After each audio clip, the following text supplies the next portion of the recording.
Baritaria Bay, Louisiana, 10 men walked into the swamp at dawn.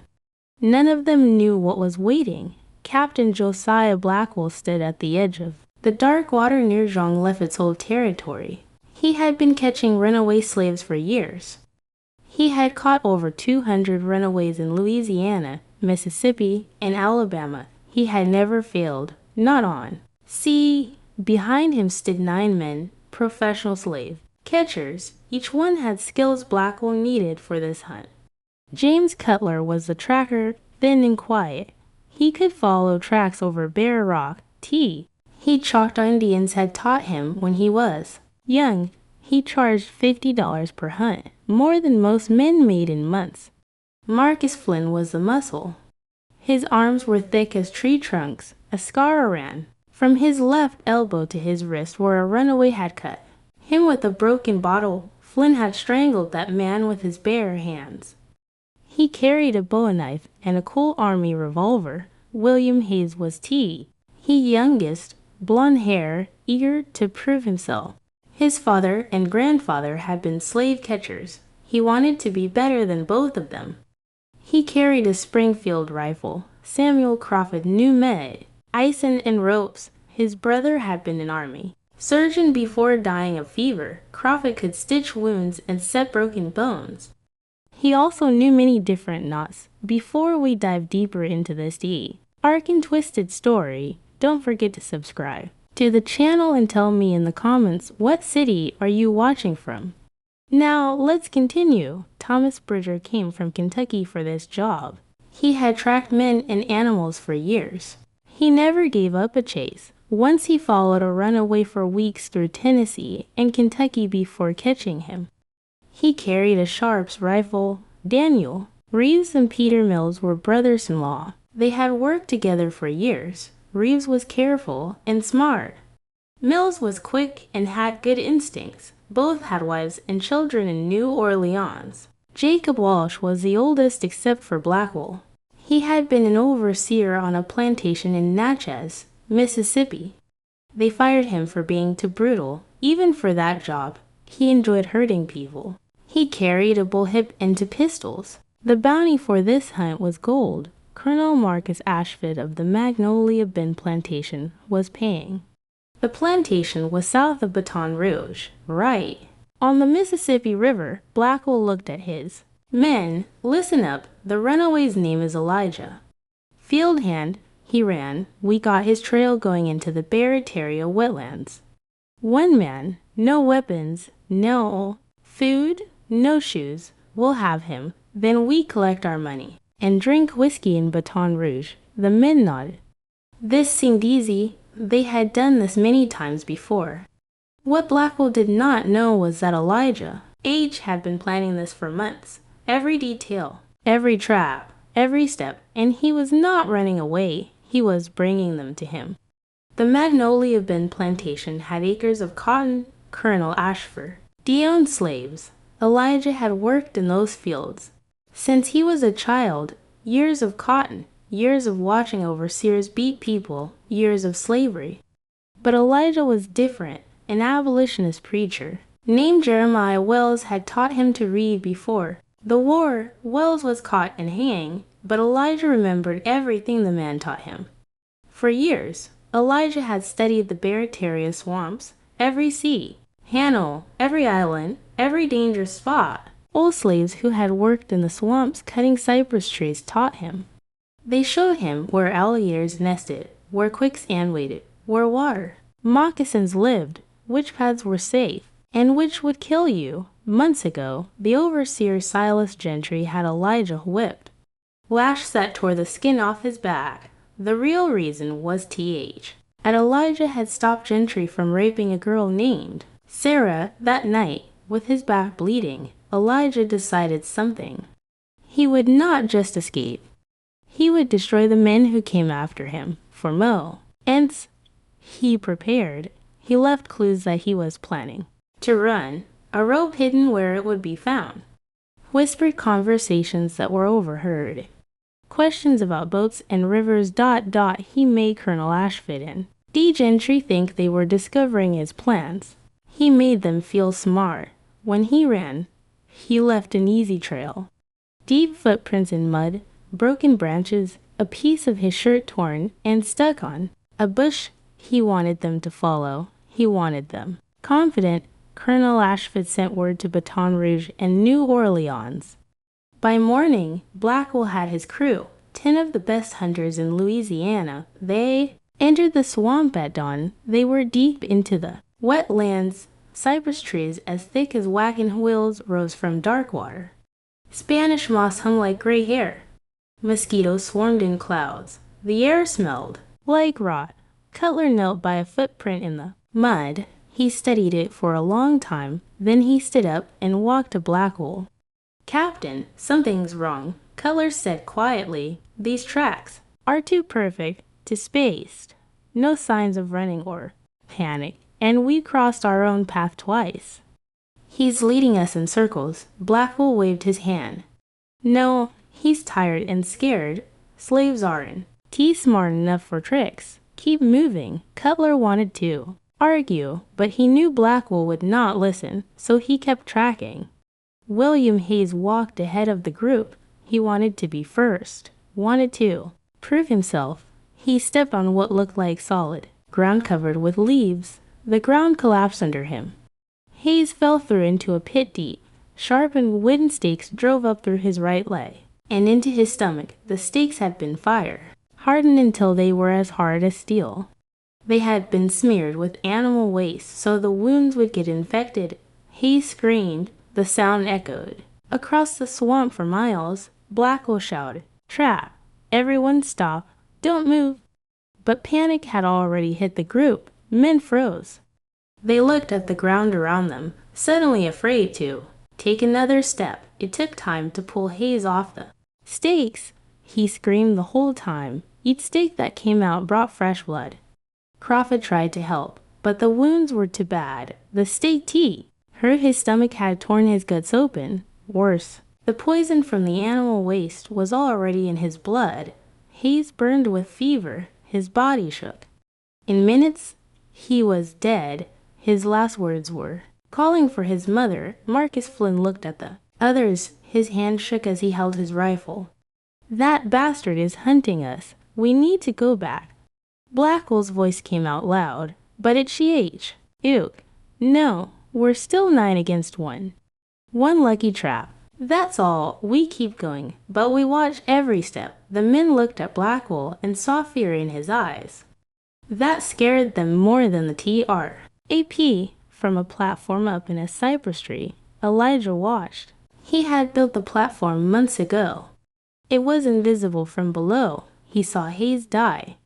He saw the fear in their eyes.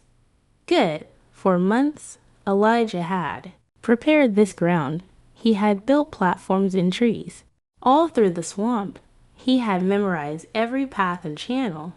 He had made dozens of traps using only wood, vines, and rope, stakes sharpened and hardened in fire, covered pits, tripwires, snares. Each trap was placed where stressed men would naturally step.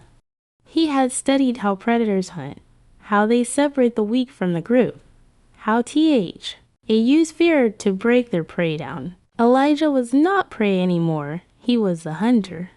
By noon, the group was lost. The clear trail had vanished. The water all looked the same in every direction. The sun beat down. The men were running out of water. Cutler finally admitted the truth. "Captain, we're lost. I just found our own footprints from earlier. He tricked us. That was when his second man died." Thomas Bridger moved away from the group to piss, just away, still in sight.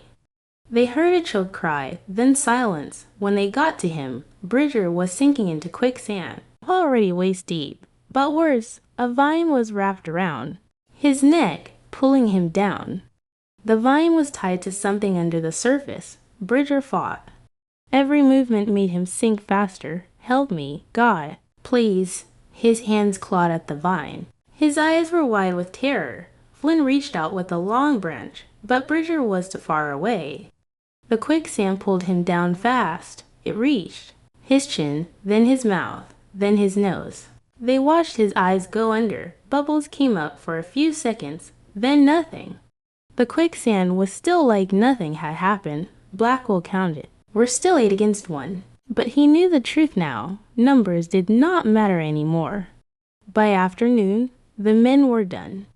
They decided to camp and wait for morning, moving through. If the swamp at night would kill them. They found a small island of solid ground. They tested it carefully before stepping on it. They built a huge fire. They posted guards. They checked their guns over and over. Blackwell kept saying, "He's just one man, just one slave. He can't beat us all." But no one believed him anymore.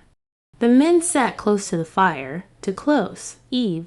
A resound made them jump. An owl, a splash, rustling leaves. Any sound could be him. That night, Samuel Crawford went to piss at the edge of camp. Away, they could see him. He buttoned his pants, turned to walk back, and then he was gone, just gone. They called his name. No answer. They found him later hanging upside down from a tree from camp. His throat was cut ear to ear. His blood had doctor. Aimed out completely, it pulled on the ground below him. Crawford's pistol was still in his holster. He never had time to draw it. The message was clear. No one was safe. Not with guards. Not why. Fire. Not even awake and armed. They cut Crawford down and brought him back to camp. No one slept that night. They sat in a circle around the fire with guns in their hands, jumping at every sound. Dawn came slow. Fog rolled in thick. You could only see a few yards. The fog smelled like death. 7 men were left. Blackwell, Flynn, Cutler, Walsh Mills, Reeves, and Hayes' friend, Peter Mills, Th. They had not slept. They had fired shots into the dark hall. Night at nothing. They looked broken. Peter Mills finally snapped. "We need to get out now. Forget the money. He's going to kill us all." Blackwell tried to yell back, but his voice was hoarse. "I'm still in command." But the men were already running. Every man for himself. No more group. No more discipline. Just terror. They ran through the water without direction, just running. That was when Elijah struck again, but this time he showed himself. James Cutler was in front when a spear came out of the fog and punched through GH's chest. The spear was fire-hardened wood. Thrown hard, Cutler fell into the water, coughing blood. He tried to talk, but only blood came out. Then he died. Flynn pointed his rifle at the fog and fired. There, the shot echoed. Nothing moved. No one fell. Then Daniel Reeves screamed. Something grabbed his ankle under the water and pulled him down hard. He disappeared in seconds. The watery exploded red. Alligators, a whole nest of them. The water boiled for a few seconds, then went still. Reeves was gone. Panic took over completely. The 5 men left scattered. They ran in different directions. They fired guns at shadows. At nothing, Marcus Flynn stumbled and fell forward into shallow water. He screamed. Hidden under the water were more stakes angled up. They went through his chest and stomach. Flynn was strong. He thrashed for almost a minute, but the stakes had pierced his lungs. He drowned in his own blood. Jacob Walsh, the cruel overseer, fell to VI. Any loop round his ankle, it jerked him off his feet and dragged him backward. Another vine noose went around his neck. He was pulled up into a tree, strangling. His legs kicked. His face turned purple. It took minutes for him to die. By noon, only 2 men were alive. Captain Josiah Blackwell and Peter Mills. Blackwell stood in waist-deep water. His rifle was gone. His pistol was lost. Blood ran down his face from a cut on his forehead. His expensive clothes were torn and covered in mud. That was when Elijah stepped out from behind a tree away. He carried a wooden spear and a stone, e-knife. He wore only torn pants. His chest was bare. Scars from the whipping covered his back. Blackwell stared at him. "You're a monster." Elijah's voice was calm. "No, you made me this. You taught him. That my life meant nothing. You taught me that violence is how the world works. You taught me that the strong take from the weak. I learned well. Black will raise his hands, please. I have a why. Fat, children, I was just doing my job, please. I had a wife too, Elijah said. Her name was Martha. And 2 daughters, Ruth and Grace. Your people sold them. Ruth was 3, Grace was 2. I never saw them again. That was years ago. They'd be older now if they're still alive. I don't know where they are. I don't know if anyone treats them well. Elijah stepped closer. You came to hunt a slave. You found one, but the hunt didn't go how you thought. What happened next was never recorded. Captain Josiah Blackwell's body was never found. Peter Mills's body was never found. None of the men who entered the Baritaria swamp that morning ever came out. A week later, search parties went looking. They found Hayes's body in the pit trap. They found Crawford hanging from a tree. They found signs of quicksand that took Bridger. But the other bodies were gone. The swamp had taken them. The searchers also found something else. Platforms built in trees, caches of food and water, hidden in dry spots, a system of markers showing paths through the swamp. This was not the work of a panic runaway. This was planning, months of planning. Captain Richard Stratt led the search part. Why? He was a former Army officer. He stood looking at one of Elijah's tree platforms and felt cold despite the heat. This man beat professional hunters. Strauss said he outthought them. On ground, they thought they knew. What else can they do that we don't know about? Elijah disappeared. Some say he made it north to Union lines in Baton Rouge and joined the call. Horde regiments forming there. Others say he stayed in the Baritaria swamps, helping other runaways escape. Some plantation owners reported that slave catchers who went into those wetlands never came back. What is known is this? After the number of slave hunting expeditions in the Baritaria region dropped by more than half. Professional trackers refused jobs in that area. They said the swamps were cursed. They said something had changed there. At the Magnolia Bend plantation, the slaves spoke about Elijah in whispers, never saying his name where white people could hear, but keeping his still, alive. He became proof that they were not helpless, proof that their masters were not invincible. In the Baritaria swamp near Zhang Lit's old smuggling routes, the water still flows dark and slow. The cypress trees still stand. The alligators still hunt on foggy mornings. Some people say they hear sounds. Maybe birds, maybe wind, maybe something else. Men entered that swamp. Professional hunters, the best in Louisiana. They were confident. They had weapons. They had experience. They thought they were hunting a scared, helpless slave. None of them knew what he had repaired. None of them understood what they were walking into. None of them came back. The Baritaria swamp keeps its secrets, but the lesson is clear. The hunted can become the hunter, the prey see, and become the predator, and confidence means nothing against someone who has nothing left to lose.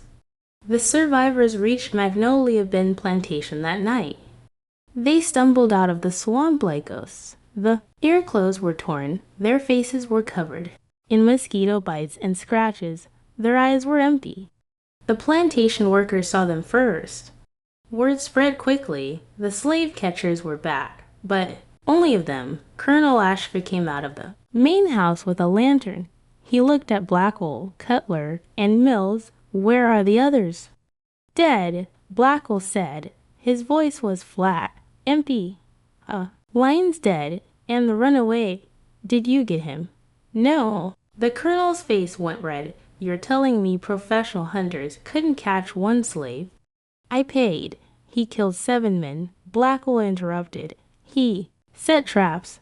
He knew every part of that swamp. He hunted us. We never even saw him until the end. The colonel stared at him.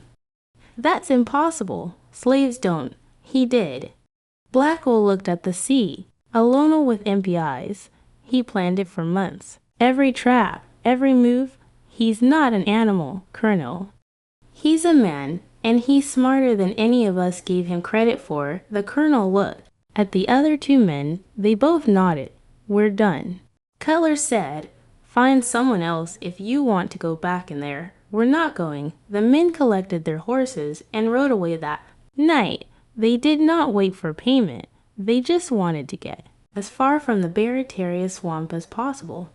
Within a week, the story spread to Baton Rouge. Within weeks, it reached New Orleans, Professionslav. E-catchers heard about it in taverns and meeting rooms. Men went in, died, came out broken. Some refused to believe it. One slave could not do that. It was impossible. There had to be more to tea. His story, but others believed it, and they started charging more money for hunts in the Baritaria region. Some refused to work there at all. The risk was too high. In the slave quarters of plantation, throughout southern Louisiana, the story spread. Even faster, the enslaved people whispered it to each other. When the overseers were not listening, they sang about it in work songs using words the white people did not understand. A man named Elijah had fought back. He had beaten the hunters. He had survived. It gave them hope, and hope was the most dangerous thing for P.O. Play in Chains, Part 2, The Preparation. Months before the hunt, Elijah began his work. After the whipping, after his back healed enough to move without screaming, he started planning. Not just escape, revenge, the Baritaria wetlands. Covered over square miles south of New Orleans, most white people never went deep into it. Too dangerous, too easy to get lost, too many alligators and snakes, but slaves who worked cutting cypress. Timber knew the swamps. Old Joe was one of them. He was old, had been cutting timber in those swamps for years before the plantation bought him. Cheated because of his age, Elijah found reasons to work. Near Old Joe, carrying water, helping load timber, always listening, learning. The gators nest near the old Leffett channels, Old Joe told him on E-Day they were hauling a cypress log out of the water. Don't go near there then. They'll attack anything that moves. Lost a man to them. Big bull gator long. Took him under so fast we couldn't even throw him a rope. Where exactly are those channels? Elijah asked, trying to sound casual. Old Joe pointed southwest. Followed by Baritaria south about me. You'll see 3 channels branching off. Take the middle one, goes another me into the deep swamp. That's where Leffett used to hide his ship's back. Nobody goes there now. Too dangerous. Where's the quicksand? Elijah asked. North side of TH. A big island where the water looks shallow but ain't. Looks like you could walk right across, but it's sand underneath and it'll pull you down fast. The old-timers lost men there before they learn. The sand moves too, changes with the seasons. Heavier rains it shifts south. Dry summers it spreads north. Elijah memorized everything. Every detail, every landmark, every danger. On Sundays, when they had a few hours of rest, Elijah would disappear. He told the others he was hunting rabbits or fishing. Instead, he went into the swamps. He studied the paths. He found the solid ground. And the dangerous ground, he learned which channels connected and which were dead ends. He found places where a man could hide, places where he could build traps. He practiced throwing spears made fro and sharpened sticks. At first, he could barely hit a tree from away. After months, he could hit a target from away. After months, he could hit it every time from away. He learned how to move style. Life through water. How to stay downwind so dogs could not smell him. How to cover his tracks or leave false ones. He started building. His first platform was in a massive cypress tree on the northeast of the swamp about me from the plantation. He built it at night, working by moonlight. It took him nights. The platform was up, big enough for a man to sit or lie down. He covered it with Spanish moss and branches from below. It was invisible. He built more platforms over the next months, each 1 miles apart, each one invisible from the ground, each one with a clear view of the water and paths below. He prepared his traps. The pit trap that would kill Hayes took him 3 nights to dig and cover properly. He chose a spot on a narrow path between two large cypress trees. It was a natural choke point where men would walk single file. The pit was deep and across. He lined the bottom with sharpened stakes, each one long. He cut them from oak branches because the oak was harder than pine. He sharpened them with a stolen file, then hardened them in a fire 4 hours until the tips were black and almost as hard as iron. Then came the disgusting part. He smoked ready steak with fresh pig shit from the plantations. Pig pen, the bacteria in the feces would cause infection. Even if the wounds were not immediately fatal, infection would kill within days, covering th. Pit took the most work. He laid thin branches across the top, each one carefully placed. Then he covered the branches with leaves and moss and small twigs. It had to look natural, like normal forest floor. He tested it by throwing rocks on it. A rock did not trigger it, but a rock broke through. A man weighed between and the cover would collapse instantly. He built similar pit traps in other locations, each one slightly different. One had stakes angled inward, so pulling someone out would drive the stakes deeper. Another had a false bottom that would collapse a second time if someone tried to climb out. The quicksand trap that killed Bridger was easier in some ways, harder in others. The quicksand was already there. Old Joe had shown him where it was, a patch about ochre, hidden under water that looked only knee-deep. Elijah's job was to add the vine noose. He spent 2 days finding the right spot, a place where someone might step close to the quicksand wall, relieving themselves, a large tree nearby for privacy. He anchored a thick vine to the tree's roots underwater. Then he formed a noose at the other end and positioned it just at the edge of the queue. Quicksand hidden under the surface. When someone stepped into the noose and sank into the quicksand, the vine would tighten around their ankle or leg.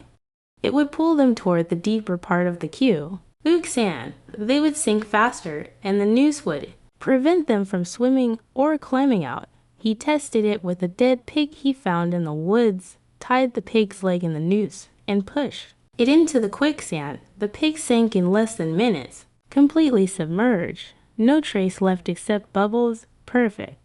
The hanging trap that killed Crawford was the most complex. It took him 5 nights to build and test properly. He found a tree near where men might stop to make camp, a good-sized island with solid ground. Men would naturally go to the edge to relieve themselves. That was where he set the trap. He rigged a snare system using vines, twisted into rope strong enough to hold a man's weight. The trigger was hidden under leaves on the ground. Step on it, and the snare would snap up, catching the person's ankle. A counterweight, a heavy lock suspended in the tree, would pull them into the air. While they hung upside down, disoriented and helpless, he could cut their throat before they could call for help or draw a weapon. He tested it 3 times with sandbags weighing about. The first test, the counterweight was too heavy, and the sandbag shot up so fast it tore the vine. The second test, the counterweight was too light, and the sandbag barely lifted off the ground. The third test was perfect. The sandbag lifted smoothly about off the ground and hung there secure. He reset the trap carefully and covered all evidence of his work. He made traps total spread across a mile area. He placed them where men would naturally walk near solid-looking ground near tree, as that offered cover in places where scared men would stop to rest or hide. Each trap was marked with small signs only he could see. A notch cut in a specific tree, 3 rocks stacked in a certain way, a vine tied in a particular knot. He could navigate through his own trap field safely, but anyone else would be walking blind. He started leaving clues at the plantation, making it obvious he was planning to escape. He stole a length of rope from the tool shed and hid it badly under his bunk.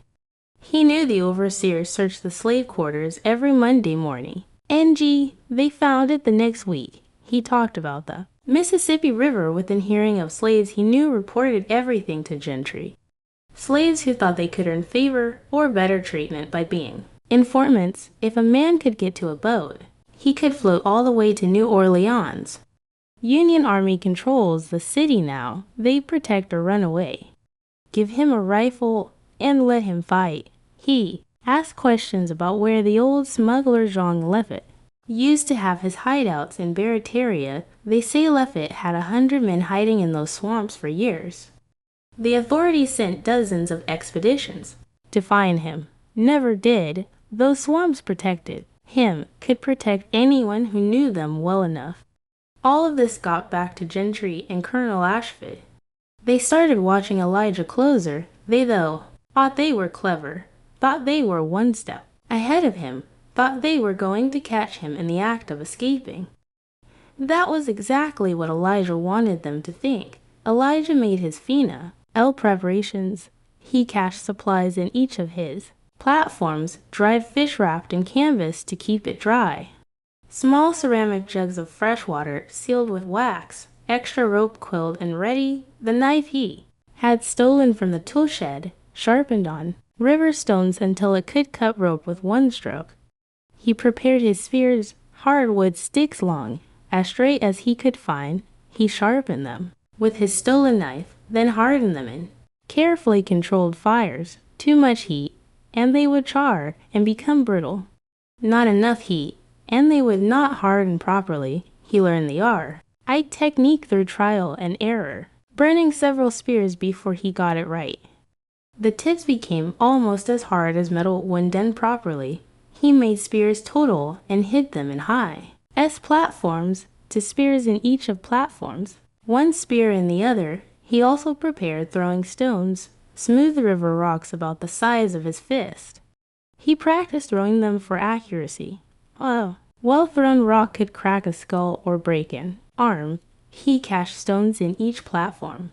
Days before he would run, he checked all his traps one final time, made sure they were still set and hid. Then, made sure the triggers worked smoothly, made sure no animals had stumbled into them. The quicksand was right where it should be on the north side of the big island, the stakes in the pea. Its traps were still sharp, and he refreshed them with fresh pig shit. He also prepared false trails. He broke branches in directions that led nowhere. He made partial footprints that suggested paths that actually landed in deep water or impassable thicket. He created a maze designed to confuse and disorient anyone trying to track him. Colonel Ashford announced he was going to Baton Rouge for day S. The overseer, Gentry, would be in charge. Elijah knew this was his chance. Gentry was cruel, stupid. The colonel was cruel and smart. Elijah made his move. He waited until after midnight. Then he walked to the tool shed and took a shovel. He left the door open. He wanted them to see it was missing. He walked to the edge of the plantation near the swamp and drove the shovel into the ground, left it standing there like a marker. Then he walked into the water and headed for his first platform, but he did not go straight there. He walked in circles first. He backtracked. He left confusing footprints. He broke branches that pointed in wrong directions. He made a trail that looked like a panicked man running without thinking. Then he covered his real trail. He walked in the water where he would leave no prints. He used branches to sweep away marks. He moved downwind so dogs could not smell where he had gone. By dawn, he was at his first platform, deep in the swamp. He climbed up and waited. He heard the dogs in the morning. The baying carried across the water. They had picked up his trail. They would follow it right into his maze of false paths and circles. He saw them, men. He recognized the type, even if he did not know their faces. Professional hunters. They moved carefully but confidently. They had guns and knives and rope. They thought they were the dangerous ones. Elijah picked up one of his spears. He tested the weight, the balance. He had thrown this spear 1,000 times in practice. He knew exactly how it would fly. He watched the men follow his false trail deeper into the swamp, watched them walk past his first trap without seeing it. That trap was for later, for when they were tired and scared. And not being careful, he settled into wait. He had food and water. He had weapons. He had traps set all through this area. And most importantly, he had time. They did not. Part 3. The hunt continues. After finding Crawford's body hanging from the tree, the remaining 7 men did not sleep. They sat around the fire until dawn, guns ready, jumping at every sound. When the sun caught me up, they were exhausted. They had been in the swamp for hours. 3 men were dead. They were lost. They were running out of food and water, and they still had not seen the men they were hunting. Jacob Walsh was the first to speak. We should split up, cover more ground, find him faster. Flynn shook his head. Split up. That's what he wants. He's picking us off one at a time. We stay together. Together ain't working, Walsh said. 3 men dead and we haven't seen him once. Blackwell tried to take command again. We stay together, but we move fast. Get out of this swamp. Head back the way we came. Cutler, the tracker, looked at the captain. Which way did we come? I've been trying to backtrack since yesterday. We've walked in so many circles. I can't tell which direction is out of. Nymore, that was when the fear really set in. They were not just lost. They were trapped in a maze with something hunting them. We follow the sun, Blackwell said. East will take us back toward the plantation. We move now, move fast, and we get out by tonight. They started walking east. The water was knee-deep, sometimes waist-deep. The bottom was soft mud that sucked at there. Boots, cypress trees blocked the sun. Everything looked the same. From his second platform away, Elijah watched them through the trees. He could see they were heading east. That was fine. He had traps set in that direction, too. He waited until they were out of sight. Then he climbed down and moved through the swamp faster than they could. He knew every path. He knew where the water was shallow and where it was deep. He knew where the ground was solid. He reached his third platform ahead of them, climbed up, waited. Minutes later, they came into view, moving. Slow now, tired, scared, Walsh was complaining. This ain't worth split ways. That's each. I make that in a month of regular work without getting killed. We're not splitting it ways anymore. Mills said quietly. 3 men are dead. No one responded to that. The math was obvious. If 7 men made it out, they would each get. If 5 men made it out, each. If 3 men made it out, each. Elijah could see them thinking about that. Math. Could see the way they looked at each other. The way they moved apart slightly. Trust was breaking down. Good. He waited until they were dire. Till below his platform. Then he picked up his spear. He aimed for Jacob Walsh, the cruel overseer who enjoyed hurting people, the one who carried a whip. Elijah stood and threw. The spear flew. Straight and silent. It hit Walsh in the back, between the shoulder blades, and punched through his chest. The point came out the front, covered in blood. Walsh made a choking sound and fell face first into the water. The other 6 men spun around, guns ready. They fired wildly into the trees. Bullets tore through leaves and Spanish moss, but Elijah was already climbing down the backside of the tree. He dropped into the water and moved away silently. Behind him, he heard shouting, panic, more gunfire. Where is he? I don't see him. Walsh is dead. We need to run. Elijah moved to his 4th platform. This one was near the alligator nesting area. Old Joe had told him about it. The alligators were protecting their young. They would attack anything that came close. He had been Levy. NG did fish near the nest for weeks, training the alligators to associate this area with food. Now he just needed to bring the hunters here. He climbed up his platform and waited. Minutes later, the 6 men came running through the water. No formation now, no tactics, just panic. They were running east, thinking they were escaping. They ran right through the alligator nesting up. The first alligator hit Reeves from the side. Long, its jaws closed on his leg and pulled him under. The water exploded. Reeves screamed once, then stopped. A second alligator came at Mills. He fired his pistol at it, hit it in the head. But the bullet did not penetrate the thick skull, it just made the alligator angry. It lunged and caught his arm in its jaws. The teeth went through. GH skin and muscle and bone, Mills screamed. Tried to pull away. The alligator rolled. That was what they did to tear prey apart. Mills's arm came off at the shoulder. He fell into the Watt. Blood pumping from the wound. More alligators came. They fought over him. The other 4 men ran. They fired guns behind them as they ran.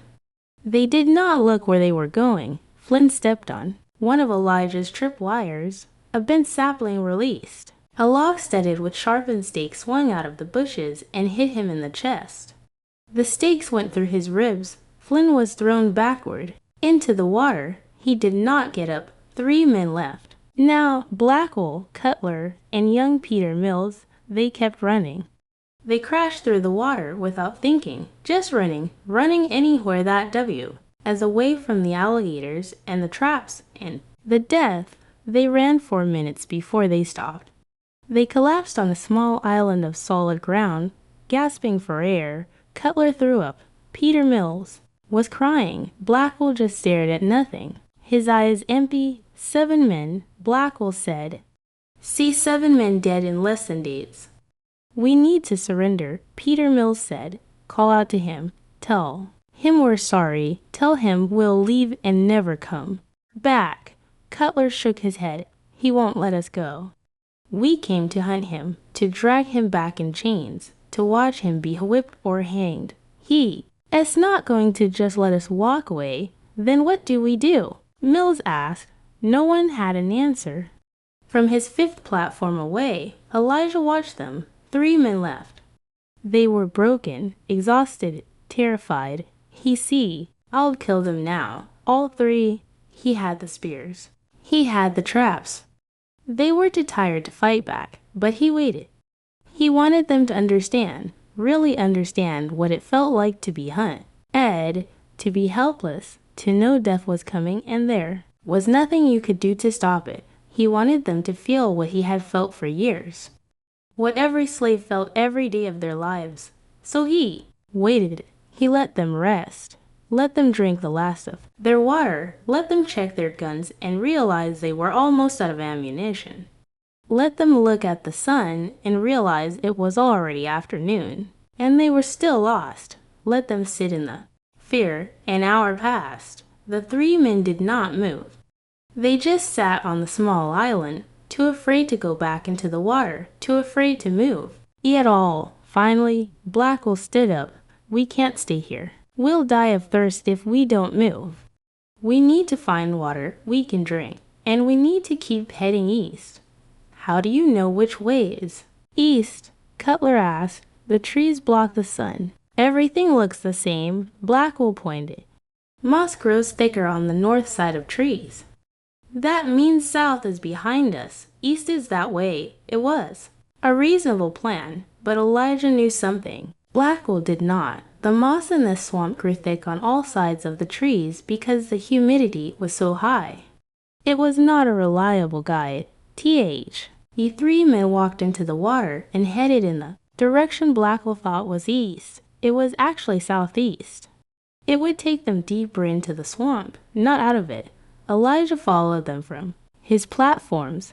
He moved from tree to tree, staying ahead of them, always out of sight. By evening, the men were stumbling. They had not eaten since the morning before. They had not slept in days. They were dehydrated. Their boots were waterlogged and heavy. Their clothes were soaked. They found another island and collapsed. No energy to build a fire. No energy to post guards. You fell down and tried to sleep, but the mosquitoes came in clouds. The insects covered every inch of exposed skin, biting, sucking blood. The men slapped and cursed, but could no keep them away. Around midnight, Peter Mills started crying, not quiet crying. Loud, desperate sobbing. I want to go home. I want to see my wife. My daughter, please. God, I just want to eat. We'll go home. Cutler put his arm around the young man. We'll get out tomorrow. We'll find our way out tomorrow. But no one believed it. They could hear it in his voice. They were going to die in this swamp, all of them from a tree away. Elijah watched them. He had not slept either, but he was used to discomfort, used to hunger and thirst and pain. Years of slavery taught you how to endure. These men were soft. They had spent their lives making others suffer. Now they were learning what suffering felt like. He waited for dawn. Part 4. The end. Third day in the swamp. The sun came up slow and red. The 3 men woke up, covered in mosquito bites, their faces swollen. They had drunk swamp water during the night, too thirsty to care anymore. Now their stomachs cramped with the beginnings of dysentery. They had 2 bullets left between them. Cutler had one in his pistol. Blackwell had one in his rifle. They started walking. No plan anymore. No direction. Just walking because staying still meant dying. Around noon, they found a channel that looked familiar. Blackwell stopped. I know this place. I swear we passed this tree yesterday. That bent cypress with a broken top. They had been walking in circles again. Cutler sat down in the water. He did not care anymore. It doesn't matter. We're not getting out. He's been playing with us his whole time. He could have killed us any time he wanted. He's just making us suffer first. Stand up, Blackwell said. We keep moving. Why? So we can walk in more circles. So we can trigger Anno. They're trapped so we can watch each other die. Blackwell grabbed Cutler and pulled him to his feet. Stand up. We're not giving up.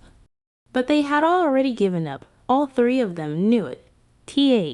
That was when Elijah stepped out from behind a tree away. In plain sight, he held a spear in his right hand, his stone knife in his left.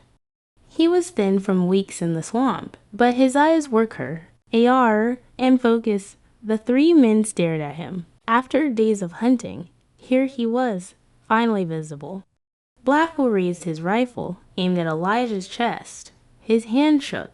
Don't move. You move, I shoot you. Elijah stood still. You have 1 bullet.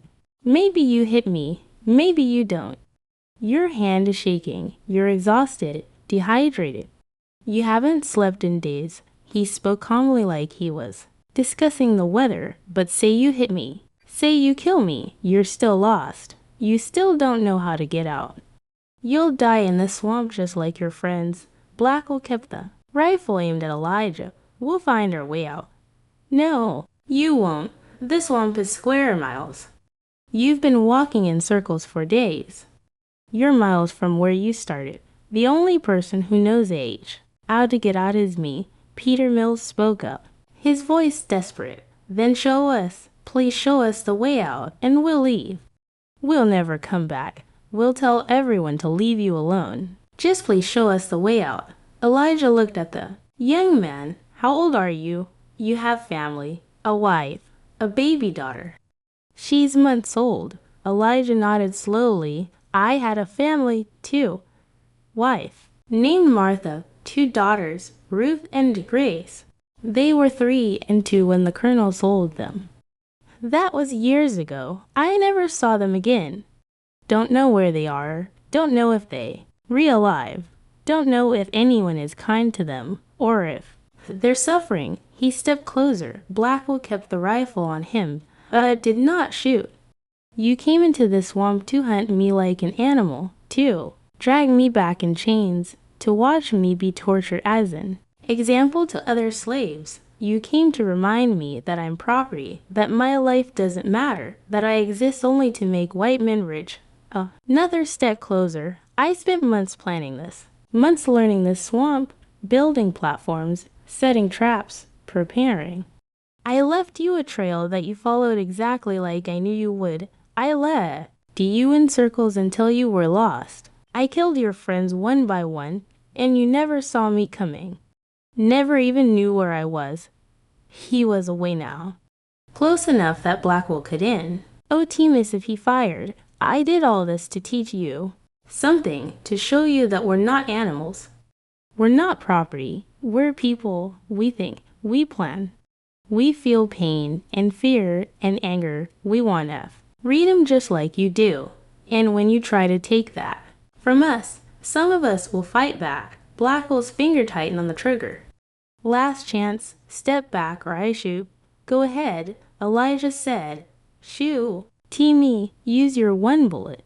Then see if you can find your way out of here before you die of thirst or infection or alligators. Or he paused. I can show you the way out right now, the path that leads. Back to the plantation. Melissy, you could be there by dark. Blackwell stared at him. Why would you do that? Because I don't need to kill you. You're already destroyed. All of you.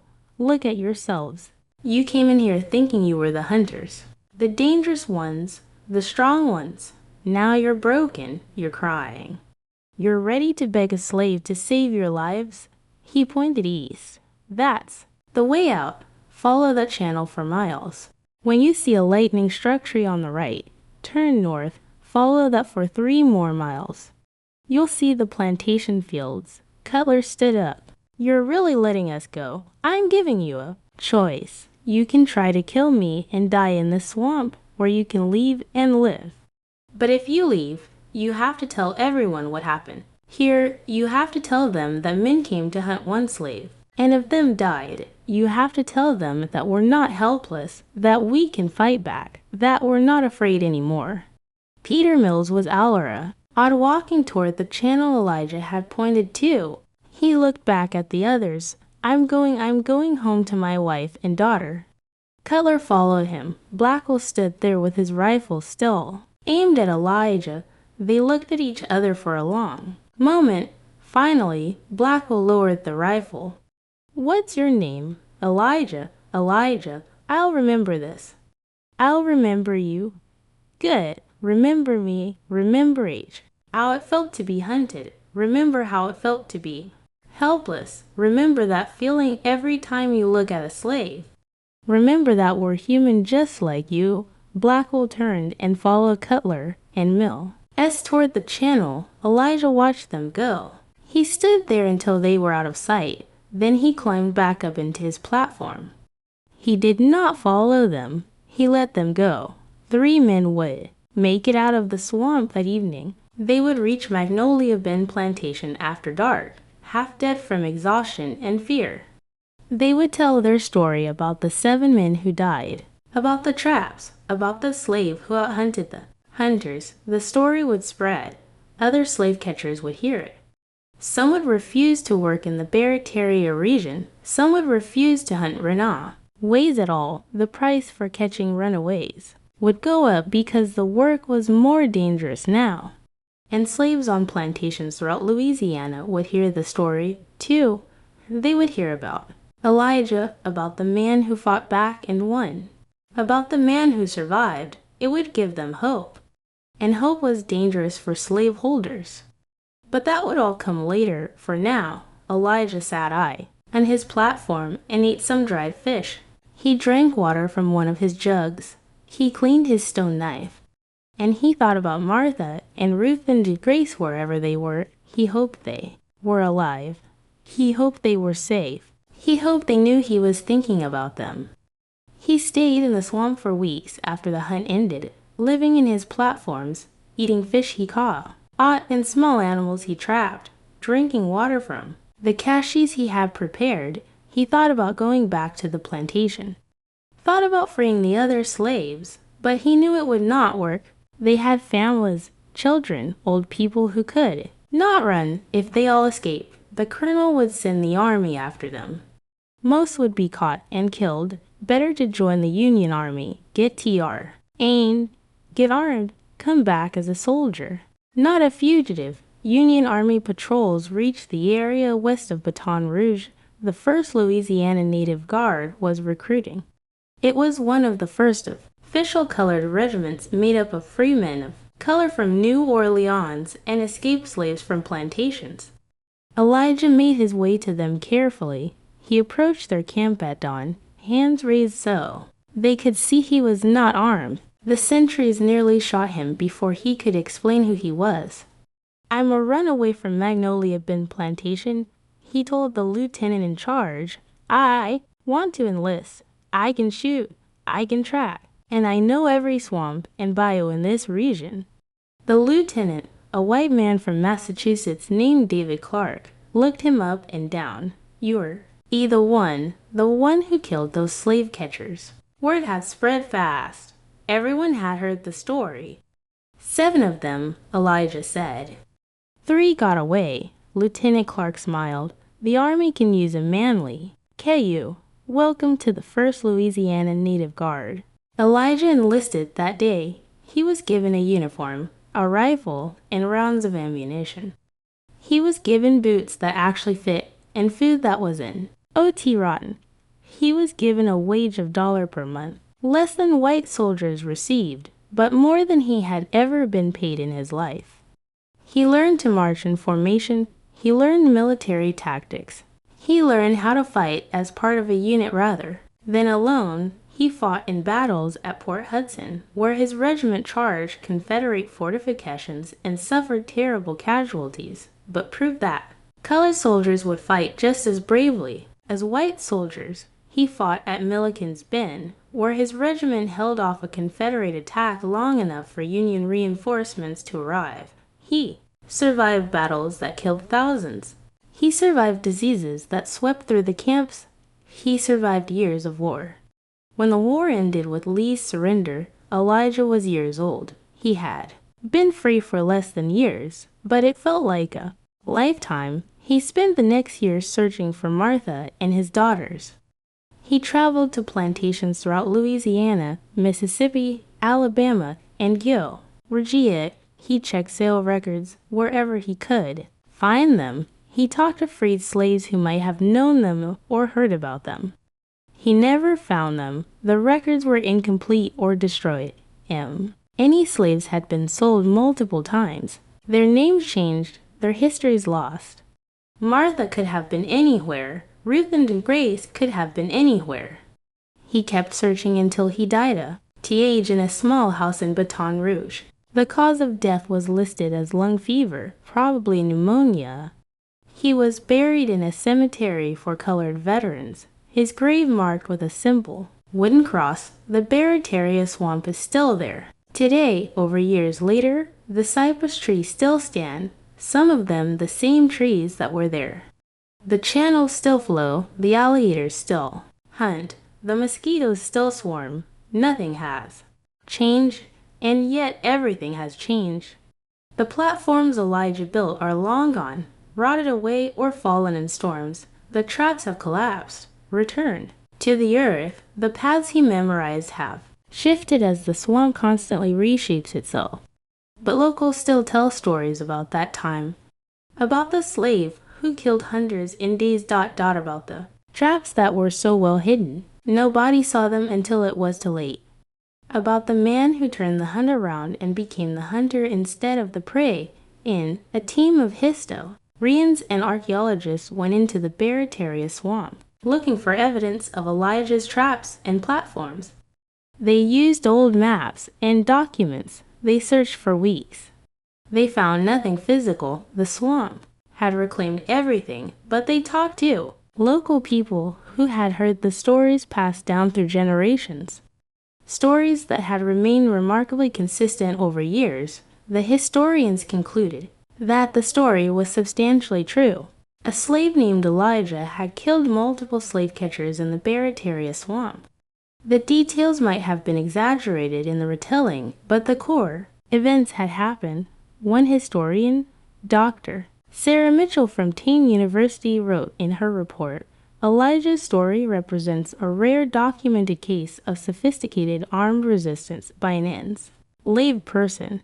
He did not simply run away. He planned a military-style operation using terrain knowledge, traps, and psychological warfare.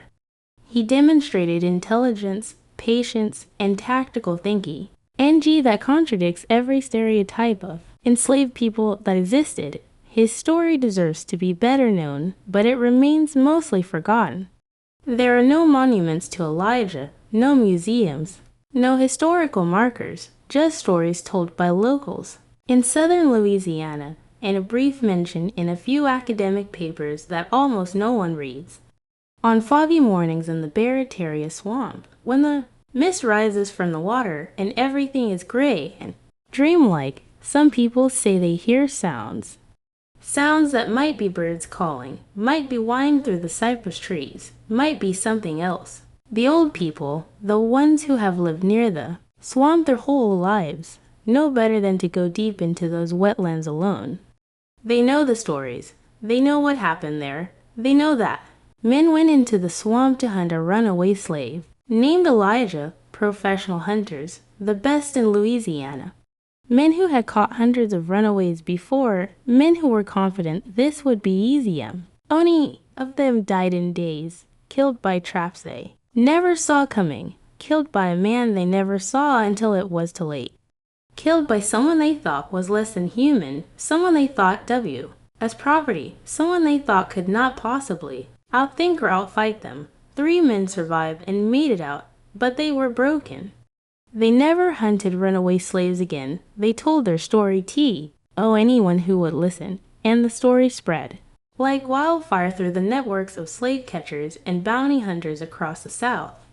The message was clear. Slaves were not helpless. They were not stupid. They were not animals. They were people, and some of them would fight back with intelligence and planning and courage that could defeat even the most experienced hunters. That lesson learned in blood in the Baritaria swamp helped change how people thought about slavery. It was not the biggest factor in slavery's end. The Civil War and the Emancipation Proclamation and the 13th Amendment were the main causes, but stories like Elijah's contributed to a shift in understanding. They proved that the enslaved were fully human, that they could think and plan and execute complex operations, that they deserved freedom not as a gift, but as a right. Elijah never knew how famous his story would become. He spent his last years searching for his family, working odd jobs, living quietly. He never talked much about what happened in the swamp. When people asked, he would just say, "I did what I had to do." That's all, but what he did echoes across the years. His story is told and retold. Each generation learns it and passes it on, and in that telling and retelling, Elijah lives on. The swamp remembers, even if history has mostly forgotten, and on foggy mornings when the mist rises and the cypress trees cast strange shadows, some people swear they can still feel it. That sense of being watched, that feeling that something is out there in the wetlands, something that knows every channel and path, something that is ready to fight if threatened. Maybe it is just imagination. Maybe it is just the natural eeriness of swamps, or maybe some part of Elijah's spirit remains in that place where he fought and won, where he transformed from prey to predator, where he showed the world that he was not property, but a man. The Baritaria swamp keeps its secrets well, but those who listen carefully can still hear its lessons.